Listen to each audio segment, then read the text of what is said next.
So we have Mr. Lohit Sahu with us, founder and director of FISOC Learning Solutions, a music enthusiast, a cycling enthusiast as well. So Lohit, tell us, who is Lohit Sahu? All right, so well, I studied in Chhattisgarh, Raipur. Then I went to Pilani to study mechanical engineering. And while I was in college, I realized there are many more things which I could do apart from just studying engineering. So I started my first venture, which was called CDS. And the only thing we knew back then was to study. So we started a company in the education sector, and we started consulting some coaching institutes and other institutes, education institutes, on how they could improve their education delivery. And I realized that we could do that work pretty well. And since we did that, we found that we have value in the market, and then we started expanding it. And fortunately, even now I'm pursuing my company in the education sector itself. Of course, things have changed, the products have changed, but yeah, that's how it started. So when I was in college, I did pursue music, I did pursue filmmaking, I did pursue a lot of other things. In fact, entrepreneurship came to me, when I was in Pilani. Back then, we didn't even know what business plan was. Entrepreneurship was not such a buzzword in 2005, 2006 when I was in my first, second year. Slowly, as entrepreneurship was growing in India, we were also growing in Pilani. Then I got my idea incubated in Pilani, and then I started up. So what exactly prompted you to get into entrepreneurship? It was a series of events. It was not just one event, and it had nothing to do with I could not work under a boss, or I wanted to make a dent in the universe. Nothing like that. I just found that I was good at something, and there was nothing else which was happening parallelly where I could have used my skill sets to completely, rejuvenate the education system in India. And since there was no other platform, I thought I should start my own platform. And since I was trained in business planning when I was in Pilani, it came easy for me to create this business model with which it could be that rejuvenation, that change in the education system could be sustainable, which prompted me to start. So even now, it's not just education system which I feel for. At one point of time, I felt that there should be legal empowerment in the country, for which we organized a nationwide protest and sued Ministry of HRD. Then at times I feel that there's my kind of music is not there, and at that point of time I make my own music. So so there are series of events which tells me what has to be done. So this is very interesting to know that you have so many interests apart from the education sector. But when you decided to get into entrepreneurship, you had scores of other options, other sectors to get into. So why exactly this sector? As I said, it was a series of events. So the only good thing which I knew back then was, studies. That's what my skill sets were validated for. So the easiest to get into was education because I had been a part of it. Now I did write business plan for a water purification product, which then got selected for an international business plan competition with another senior of mine. So I did venture into other things, just that I did not pursue it further because I did not understand that industry so well. But now, since I've been working in education, that's what we're doing. The next probably something which I'd want to get into is farming. So I'll probably do that after education. Okay, so what does exactly FISOC mean? How did you come across this concept, and where does this name originates from? It originated from my dream one night. We used to conduct these workshops when I was in college, wherein we used to experiment with kids and we used to see what is the kind of content they like. And we were good in physics, so we started doing it with physics. And hence, so there's this one night, I remember that night, it was in second year, it was just before my compre exam, which is the end sem exam in Pilani. And normally I used to get ideas just before my examinations because that's when you don't want to study, instead you want to just distract yourself. So I was sleeping one night and I could not sleep.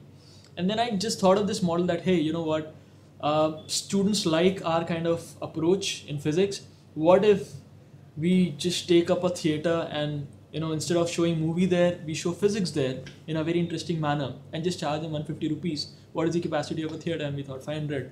and then 500 into, if we charge 150 rupees, and then for 5 days, it looked like a big number with which we could have paid our college fees. So I just, at 2 o'clock in the night, I called up my friend from Raipur, and I told him this is what we're going to do. He said, what is it that we'll call it? I said, Faizok. He said, why? I said, because it's physics and it should sound funky. And Greek was the thing, right? Alpha, beta, theta for us. Faizok. So it actually made a lot of sense. So when I started my company later, when I actually registered it, we continued with Faizok because we realized it was easy to remember. It was short, and the presence on internet was easy for us to get it, because if we called it anything related to, say, edu physics, edutainment, there are so many of such edu companies that we then would be mistaken with any other random education company. So we stuck with Faizok. Also, when I was starting up, there was no risk involved, right? I thought, okay, I'll experiment with Faizok. If it doesn't run well, I'll just shut it off, create a new big company later. But then it took off really well, so I kept it with Faizok. You don't like the name? No, it's really it's interesting. But you tell me, what is your idea on the present system of education? Your views on the current system?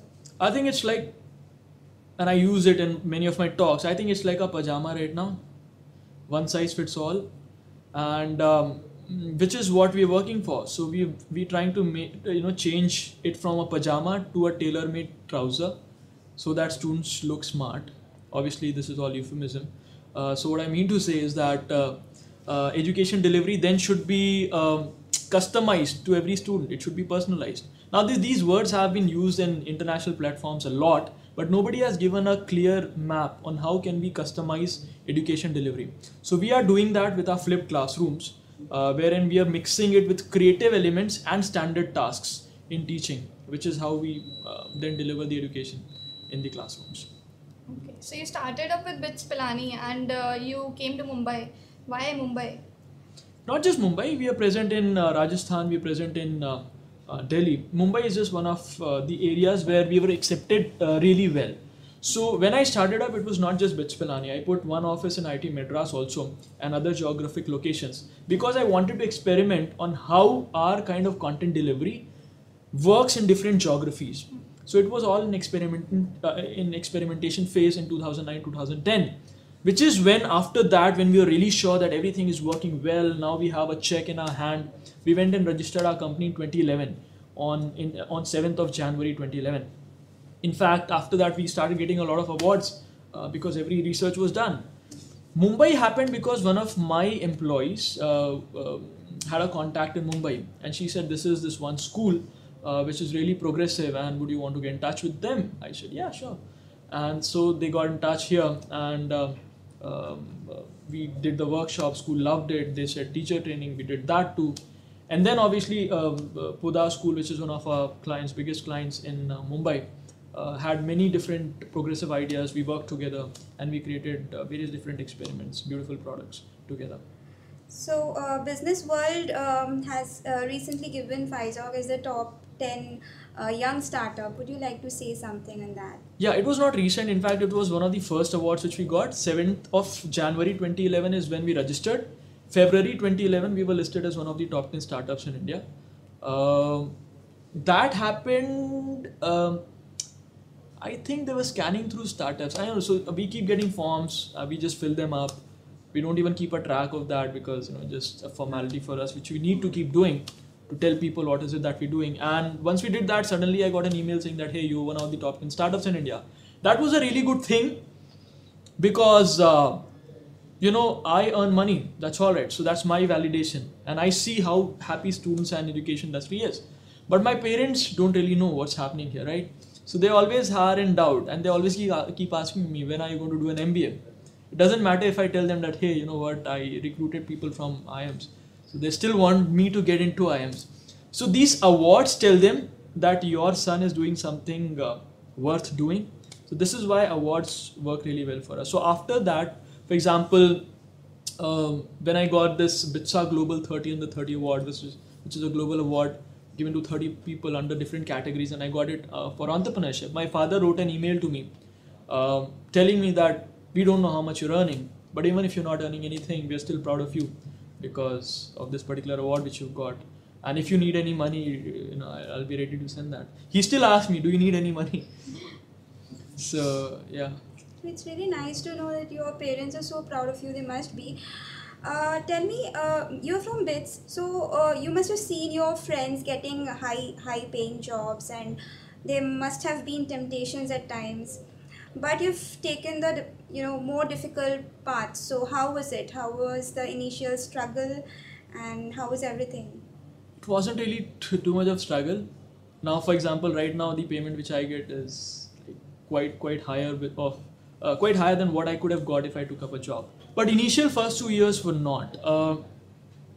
It required me to, so I didn't have money to eat food, which is where BITS Pilani probably unknowingly supported me, because I knew the mess managers there. So I used to just keep changing messes and keep eating, taking an advantage of the fact that they saw me sometime in BITS. So they didn't know that I had graduated.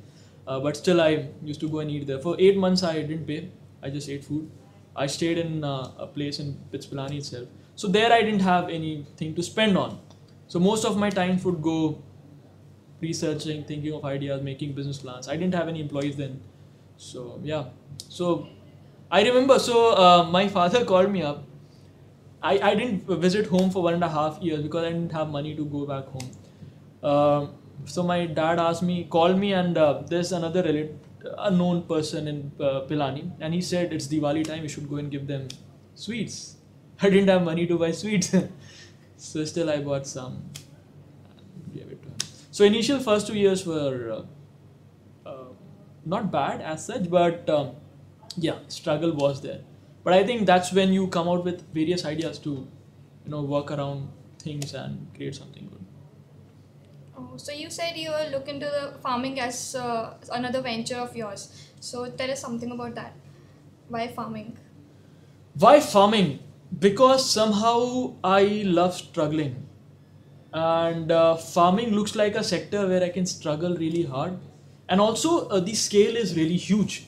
For example, say education. So when you create a solution in education, you're actually impacting so many of them. Similarly with farming, it's one of the basic needs. Food is one of the basic needs, and farming is the source for that particular food. And I feel that with the kind of technical experience which we have, and also with the kind of business planning skills which we have, I somehow think we'll be able to create something new. I don't know what that new is going to be, but so I somehow feel that we'll be able to create something new, which will still make a dent in the agriculture industry. So I don't know what it's going to be, but hopefully there will be something good. So would you like to tell us about your other hobbies? Like, you seem to be very passionate about them. Hobbies, I cycle, I play music, I create music, which is what I like, and everything else. So I like picking up new skill sets. So a couple of years back I had never handled a DSLR, and now we have range of DSLR cameras in our studio, which we use to shoot short films, educational videos, etc.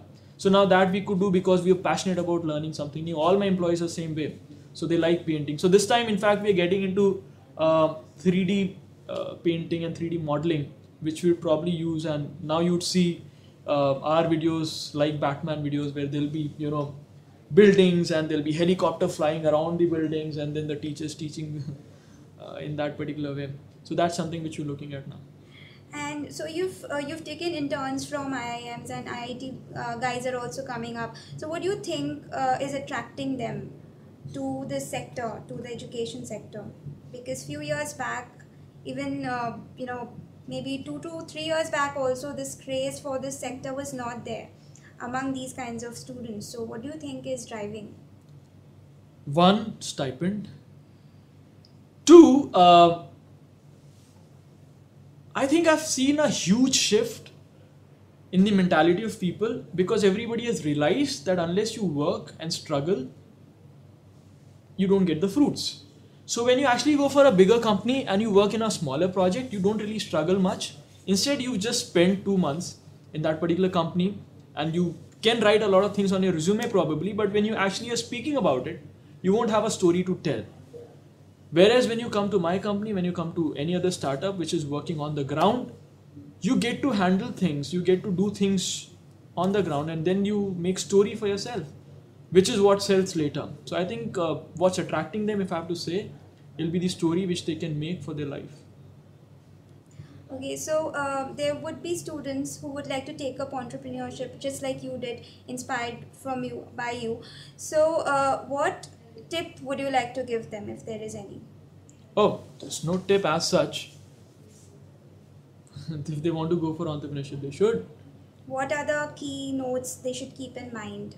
What are the mistakes which they should try and avoid? I think they should first of all keep emotions away from starting up. So there's, people get scared at hope, what if I don't make enough money? So you have your spreadsheet for that, right? Plan well and know when you're going to make money. What if it doesn't run well? So have your backup plan ready. What if, society doesn't accept me that way? What if, so there are different ventures and brilliant ideas, but people say, or people won't look at this idea as a good idea. How do you care? So you should have very clear intentions about why are you starting up, what is it that you need, and whatever are the deliverables, everything should be on paper. And two, keep emotions away from it. So you can be passionate about it, that's all right, but emotions which have no basis should be kept away from it. And three, I think the only thing which differentiates an entrepreneur from a person who's at a high paying job in any other company is the risk which he can take, right? So if you're working for any other company, and this is a rule that if a company needs to sustain, the employee should generate at least 3 times the business of his particular salary for the company to be sustainable. Which means if you're working in this company and you're still there in the company, you are capable of generating 3 times the business or the work which you're doing. Which means you're capable of earning 3 times more which you're earning right now. What is stopping you from earning that? Probably the risk which you'll have to take. So maybe you'd earn once in a particular month, and then for next 4 months you have no salary for yourself. So are you willing to take that risk? Are you able to plan 12 months in advance? And are you ready to work in a high pressure situation where things don't really work according to your plan, and still you have a plan ready when things are not according to your plan?